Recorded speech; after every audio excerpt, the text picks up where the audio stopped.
So today I want to talk about a fun topic, and that is you're starting to see weight loss. You're hitting your goals you wanted to achieve. And congratulations, first of all. Oh, that's the whole thing about this journey is building these habits, finding stuff that works for you, finding diets, supplements, patterns. You can absorb all you want from people you trust in health and wellness, stuff you see on social media, and take it all with a grain of salt and more listen to your body and how it's reacting. And just keep journaling all your progress or failures. That way you can go back and try to figure out why this week you're not better off than last week and you might pinpoint something. I always preach this on my podcast. How's it going? This is Brad Williams with Over 40 Fitness Hacks, the podcast where I help you, being over 40, to fight the aging process without giving up your social life. I've been a personal trainer and gym owner for over 14 years, and I specialize in helping the over 40 crowd get to their goals. If you need a little bit of guidance, check out my show notes. I have a link to schedule a free 15-minute Zoom call, and you can ask all the questions you want. But enough of that. Let's get on with the episode. So sticking with things are working, you've tightened up your diet, you've tightened up your supplements, you've tightened up your workout, your movement, different from than just pushing weights. You're feeling good, you're working on your stress, you're working on your sleep, and you're slowly getting farther down. And that's where the most important part is. The last 5 to 10 pounds to really break through into that single digit body fat are so much harder than someone starting out trying to lose, 50 pounds. I mean, at that point, all you have to do is walk and you're getting gains. But imagine someone starting at that level, finally getting some progress and doing what you're doing, or trying to break that single digit barrier. That's just expediting their process too. Always do it safely, but being healthy is being healthy. If you can attack everything across the board in your life and keep working on all these aspects of health and fitness, I mean, it's a win-win. So you're climbing down, getting into that single digit body fat. And here's what I've noticed for myself is that now you're real close to that line of dropping down your calories to match your progress, which you should be doing. Readjust your calculators. If you're using trackers like the Whoop or anything else that actually shows what you're burning during your workouts, you're inputting that into your calculator and then readjusting, and maybe you have to drop calories more and more.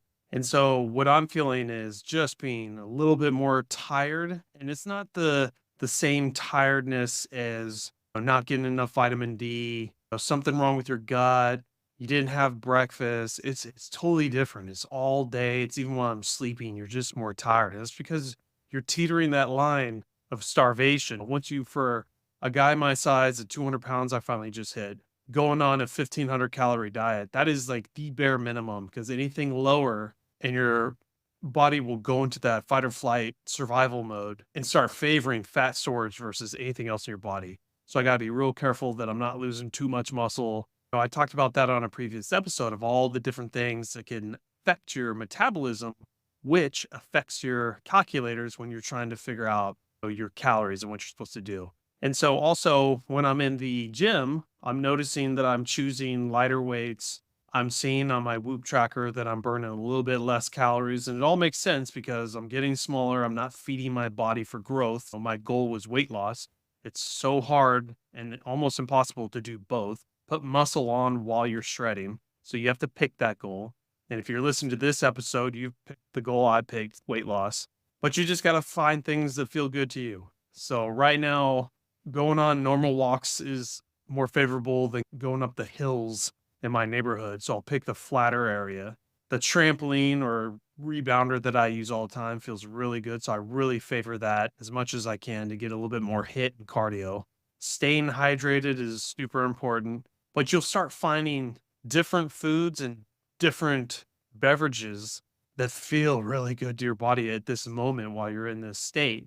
And for like something I just figured out was my wife buys the Trader Joe's probiotic drinks that have a little bit of carbonation to them. And oh my God, I favor that more than water. I still do both, but just anything you can give your body to make it feel right at that moment, I would push towards that versus whatever diet got you to this point in the first place and trying to say, no, this low carb or this 40-40-20 diet got me here. I'm going to stick with it. No, at this point, treat yourself, do what feels good within the rules of somewhere in where the calories that you have calculated to be that got you all these results.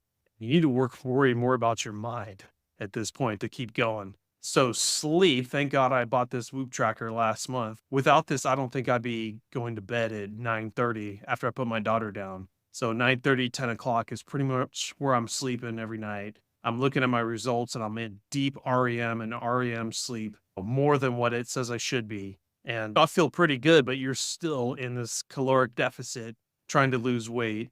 And it's definitely not as difficult as long fasting. If you listen to my episodes, I try to do at least once a month a 36-hour fast. And that's the other thing is now fasting, getting down to this level of body weight.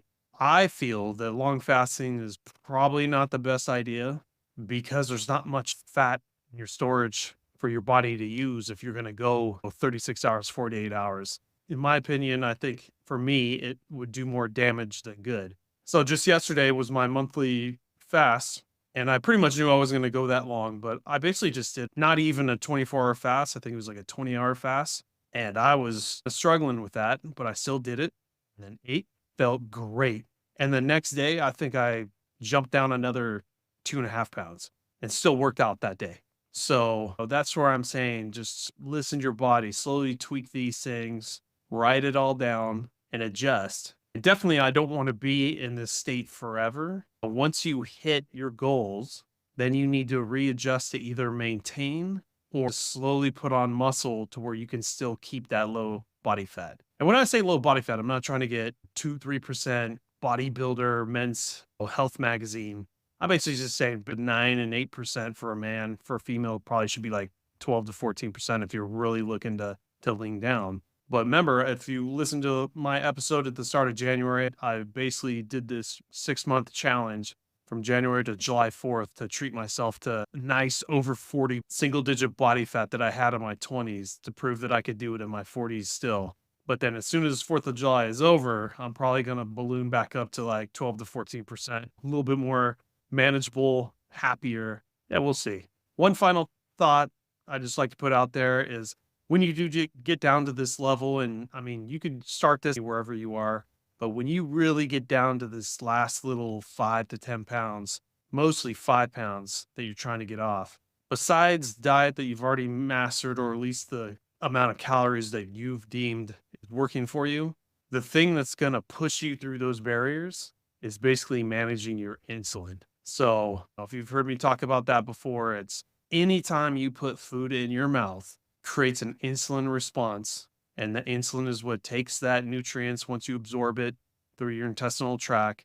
It takes it to its final destination to get stored as energy or build tissue, whatever. And until the insulin calms down and then it leaves your body, you cannot burn 1 ounce of fat while that is happening. So if you're constantly putting food in your mouth, even though you're within your calories, for the time window that you have to eat breakfast, lunch, dinner, or whatever you call it, you will not be burning any fat, as far as what I've seen, until you go to bed when you really start your fast until the next morning until you put food in your mouth again. So if you can stop eating between meals, basically just means no snacking whatsoever. You're getting that amplified little amount of time that you're fasting between those meals during your eating window. And that's what it takes to get down, I think, at least for me, to that single digit body fat. Then on top of that, like I mentioned at the start of this, you've mastered your diet, you've mastered your movement, your workouts, your sleep, your stress.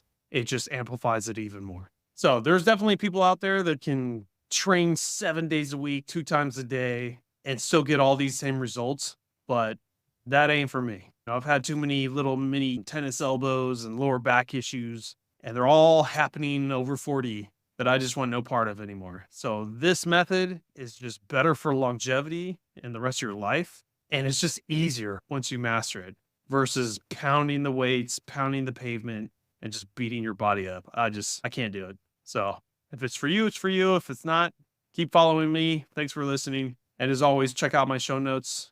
I always do a free 15-minute consultation for everyone just to see if I can point them in the right direction. Other than that, I'll check you out on the next. Thanks for listening. If you've been enjoying this podcast and other podcasts like it, and have ever thought about doing your own, I highly recommend it. There is hardly any competition in the podcasting world compared to all other social media channels. Actually, I started a new podcast called Step by Step Podcasting, where I'm using that actual podcast and going in sequential order of doing what I did for Over 40 Fitness Hacks over the course of 3 years and hoping to do it in 6 months with this podcast. So if you're at all interested, check it out and check out my link for Descript in the show notes. It's an editing software that has literally saved my life in the podcasting world.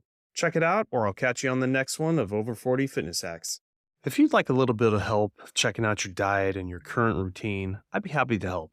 I always do a free 15-minute Zoom consultation for anyone, no strings attached, just to see if I can help point you in the right direction. So if you're interested, check out the show notes. The link is at the top.